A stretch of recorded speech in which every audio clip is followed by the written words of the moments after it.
రాగానే డిసెంబర్ 7 నాడు 2 లక్షలు మాఫీ చేస్తాను బిడ్డ. డిసెంబర్ 7 2023 పోయింది, 2024 పోయింది, 2025 వచ్చినా నీ రుణమాఫీ ఎందుకు కాలేదు అని నేను అడుగుతా ఉన్నా. చిల్లర డ్రామా అసెంబ్లీలో. బీఆర్ఎస్ ప్రభుత్వము 2 విడతల్లో 28,000 కోట్ల రుణమాఫీ చేసింది. మీరంతా 18,000 కూడా చేయలే, 18,000 కూడా చేయలే. నిన్న చదువుతున్న లిస్టు అసెంబ్లీలో కాన్స్టిట్యున్సీ వైజ్ ఒక విడత చదువుతున్నారు, ఇంకో విడత చదువుతలేరు. మేము 2018లో చేసినాం, 2023లో చేసినాం.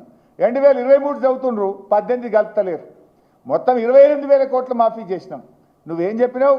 డిసెంబర్ 7 నాడు 2 లక్షల పైన మాఫీ చేస్తా, తర్వాత దేవుళ్ళ మీద ఒట్లు పెట్టి 15 ఆగస్టుకు మాఫీ చేస్తా, తర్వాత మహబూబ్ నగర్ సభలో నవంబర్ 30 నాడు మొత్తం మాఫీ చేస్తున్నా అన్నావు. మళ్ళీ జనవరి 26 డెడ్ లైన్ పెట్టినావు. కానీ ఇయాలటి కూడా రుణమాఫీ కాలే. పెద్ద పెద్ద మాటలు డైలాగులు ఇచ్చిపెట్టుంది. నేను సవాల్ విసురుతున్న బట్టి విక్రమార్కకు, రేవంత్ రెడ్డికి, మదిరకు పోదామా, కొడంగల్కు పోదామా, సిద్దిపేటకు పోదామా, ఈ రాష్ట్రంలో ఏ ఊరుకు పోదామో చెప్పండి. ఏ ఊర్లోనైనా సంపూర్ణ రుణమాఫీ జరిగిందంటే నేను అక్కడే ముక్కు నేలకు రాస్తా. జరగకపోతే మీరు ముక్కు నేలకు రాసి క్షమాపణ చెప్తారా అని చెప్పి ఈరోజు రేవంత్ రెడ్డిని నేను అడుగుతా ఉన్నా. ఇలా రుణమాఫీ విషయంలో నాలుక మట్టబడ్డది. ఇదే రేవంత్ రెడ్డి ఏమన్నాడు? 2 లక్షల పైన వాళ్ళు డబ్బులు కట్టుండ్రి, మీకు కూడా మాఫీ చేస్తా అన్నాడు. నువ్వు ముఖ్యమంత్రివి, నీ మాట నమ్మి డబ్బులు కట్టిన పాపానికి ఇవాళటికి రుణమాఫీ అవుతలేదు. 2 రూపాయలు 3 రూపాయల మిత్తికి తెచ్చి కట్టిండ్రు. కొత్త అప్పులైనవి తప్ప ఇవాళ వాళ్ళ రుణమాఫీ ఎప్పుడు చేస్తావో దానికి ఒక సమాధానం లేదు ప్రభుత్వం నుంచి. అడుగుతా ఉన్నా, ఎప్పటిలోగా సంపూర్ణమైన రుణమాఫీ చేస్తారు? ఇవాళ మొత్తం రుణమాఫీ చేయాలంటే 49,500 కోట్లు కావాలి. నువ్వు చెప్పింది 31,000 చేస్తా అన్నావు, కానీ చేసింది 16-18,000 చేసినావు. పావుల 30 పైసలే చేసినావు. ఇంకా ఆటాన బారాన మంది మిగిలే ఉన్నారు ఊళ్ళల్లో. అది ఎప్పుడు చేస్తావో చెప్పాలి. నువ్వు నిజంగా చేసినా అంటే ఏ ఊరికి పోదామో చెప్పు, ఎప్పుడు పోదామో చెప్పు.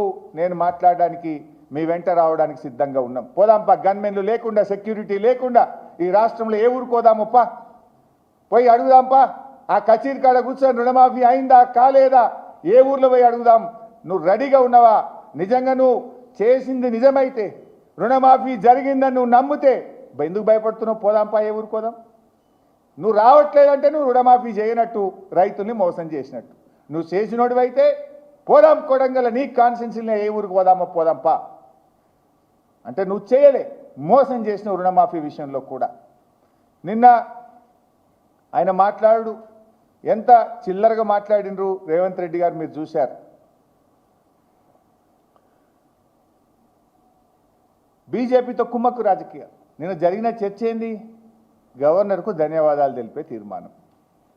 కానీ నిన్న రేవంత్ రెడ్డి ప్రసంగం చూస్తే ఏం కనబడుతుందంటే మోడీ గారిని ప్రసన్నం చేసుకోవడానికి ఆయన తాపత్రయపడ్డట్టు కనబడుతున్నది.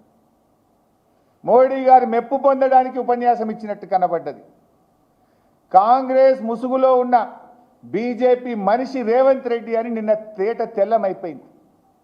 ఇవాళ రేవంత్ రెడ్డి చెప్పడమే కాదు, బీజేపీ ఎమ్మెల్యే లేచి కూడా చెప్పిండు కదా, ఇవాళ రేవంత్ రెడ్డి మంచిగా మాట్లాడి మా బీజేపీని మంచిగా మెచ్చుకున్నాడు, మోడీని మంచిగా మెచ్చుకున్నాడు, మావాడు మంచివాడు అన్నాడు. ఇక ఇక రేవంత్ రెడ్డి ఏమో మోడీ అచ్చాహే అంటాడు, బీజేపీ అయినేమో రేవంత్ రెడ్డి అచ్చాహే అంటాడు. వీళ్ళ మైత్రి బయట పడ్డది నిన్న కుల్లం రాష్ట్ర ప్రజలకు అర్థమైపోయింది. ఇప్పుడు గతంలో మన రాహుల్ గాంధీ గారు ఒక మాట అనేవారు, చౌకీదార్ చోర్ హై అని రాహుల్ గాంధీ అంటుండే. ఇవాళ రేవంత్ రెడ్డి ఏమంటుండు? చౌకీదార్ మేరా బడే బాయి హై అంటుండు. మరి ఇప్పుడు రాహుల్ గాంధీ చెప్పింది నిజమా, రేవంత్ రెడ్డి గారు చెప్పింది నిజమా? రేవంత్ రెడ్డి గారు మాట్లాడుతూ మోడీ గారు చాలా మంచోడు, కిషన్ రెడ్డి చెడ్డోడు అంటుండు. మరి రాహుల్ గాంధీ పొద్దుగా లేస్తే ఏమంటాడు? మోడీ చెడ్డోడు అని రాహుల్ గాంధీ అంటుండు. రేవంత్ రెడ్డి ఏమో మోడీ మంచోడు అని రేవంత్ రెడ్డి అంటుండు. అంటే ఇప్పుడు రేవంత్ రెడ్డి గారు మీరు మోడీ గారు మంచోడు అంటే రాహుల్ గాంధీ చెడ్డోడు అన్నట్టే కదా. నువ్వు ఏం చెప్పదలుచుకున్నావు నేను అడుగుతా ఉన్నా. ఇంకైనా నేను మాట్లాడుతూ నేను 2వసారి గెలుస్తా అనేకను నిన్న చిట్ చాట్లో మాట్లాడి నీ ముసుగు తెలిసిపోయింది, నీ సంగతి తెలియలేదమ్మనా. గ్రాడ్యుయేట్ ఎమ్మెల్సీ ఎన్నికల్లో నువ్వు నీ మంత్రులు గల్లీ గల్లీ తిరిగిన కాళ్ళు ఏళ్ళు పట్టుకున్న నీళ్ళ ప్రాయంగా